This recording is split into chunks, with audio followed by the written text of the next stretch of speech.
ಜಿಲ್ಲೆ ಸಿರಾ ತಾಲೂಕಿನ ಗೌಡಗೆರೆ ಹೋಬಳಿಯಲ್ಲಿ ಬರುವಂತಹ ನಾರಾಯಣಪುರ ಗ್ರಾಮದಲ್ಲಿ ಎಪಿಗ್ರಾಫಿಯಾ ಕರ್ನಾಟಕ ಸಂಪುಟ 25 ಸಿರಾ ತಾಲೂಕು ಶಾಸನ ಸಂಖ್ಯೆ 62 ನಾರಾಯಣಪುರ ಗ್ರಾಮದಲ್ಲಿ ದಾಖಲಾಗಿದೆ.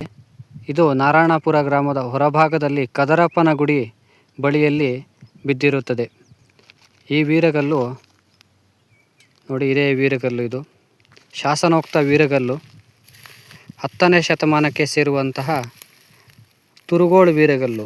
ತುರುಗೋಳು ಎಂದರೆ ನೋಡಿ, ಹಸುಗಳು ಕಾಣ್ತಾ ಇದೆ. ತುರು ಅಂದರೆ ಹಸುಗಳು.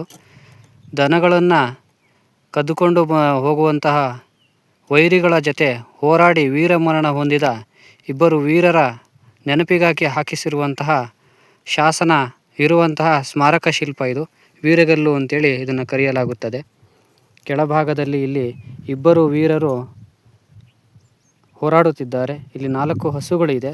ಮೇಲ್ಭಾಗದಲ್ಲಿ ಶಾಸನವನ್ನು ಬರೆಯಲಾಗಿದೆ. ಹಳೆಗನ್ನಡ ಲಿಪಿಯಲ್ಲಿರುವಂತಹ 10ನೇ ಶತಮಾನದ ಶಾಸನ ಕಲ್ಲು ಇದು. ಏನು ಹೇಳುತ್ತೆ ಅಂತ ನೋಡೋಣ ಬನ್ನಿ. ನೋಡಿ, ಇದು ಸ್ವಸ್ತಿ ಶ್ರೀ ಬೀರ ನೊಳಂಬ ಸ್ವಸ್ತಿ ಶ್ರೀ ಬೀರ ನೊಳಂಬ ರಾಜ್ಯಂಗೆ ರಾಜ್ಯ ಇದು ಗೆ, ಇದು 0 ಮೇಲ್ಗಡೆ ಚುಕ್ಕೆ ಇದೆ.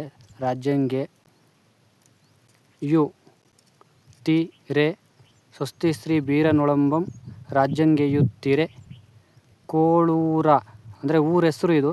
ಕೋಳೂರ ಅಂತೇಳಿ ಬರುತ್ತೆ. ಕೋಳೂರ ತುರು ಶಕಟರೆ ರಾ ಇದು ತುರುಗೋಳು.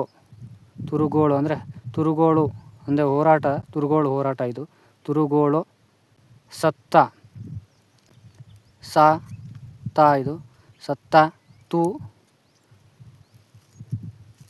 ರ ಗ ನ ನಮ್ಮಕ್ಕ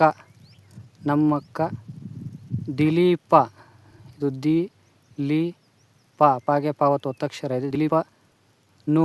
ದಿಲೀಪನು ನರಸಿಂಗ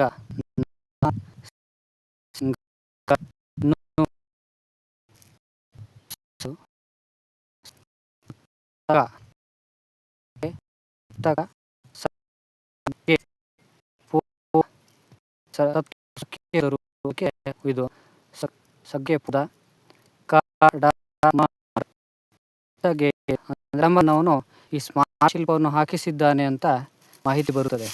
ಮೊದಲಿಂದ ನೋಡಿದಾಗ ಸ್ವಸ್ತಿ ಶ್ರೀ ಬೀರನೊಳಂಬ ರಾಜ್ಯಂಗೆಯುತ್ತಿರೆ ಕೋಳೂರ ತುರುಗೋಳೋಳ್ ಸತ್ತ ತುರಗನ ನಮ್ಮಕ್ಕ ದಿಲೀಪನು ನರಸಿಂಗನು ಸತ್ತಕ್ಕ ಸಗ್ಗಕ್ಕೆ ಪೋದರ್ ಕಡಮರ ಬೆಸಗೇದ.